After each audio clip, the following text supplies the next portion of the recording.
Welcome to my YouTube channel. नमस्ते सबैजनामा। आज चाहिँ म पोर्कको मासु बनाउन जाँदैछु।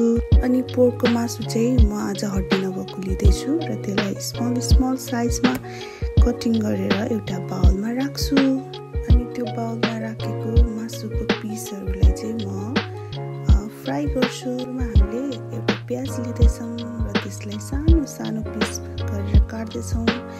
हामी यसबाट चाहिँ ग्रेभी बनाउँदैछौँ। अनि त्यस्तै गरेर हामीले एउटा गोलभेडा लिने अनि त्यो गोलभेडालाई पनि सानो सानो पिस गरेर काट्ने अनि त्यसलाई पनि ग्रेभीको लागि हामी युज गर्छौँ।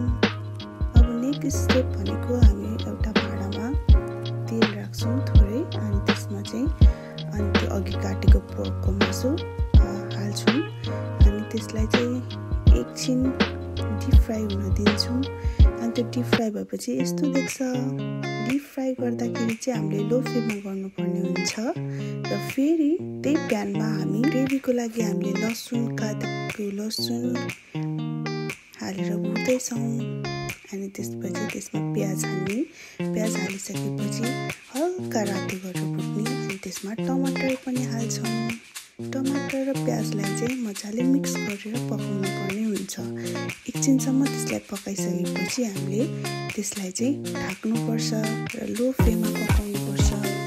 अनि ढाकिसकेपछि एकछिनमा त्यसलाई स्वादअनुसारको नुन मसला अनि खुर्सानी हालेर एकछिन चलाउनु पर्ने हुन्छ। र यसलाई मजाले 5 मिनटसम्म भुटिसकेपछि पानी हालेर तपाईँले अनि त्यसमा अघि फ्राई गरेको मासु हाल्नुपर्ने हुन्छ।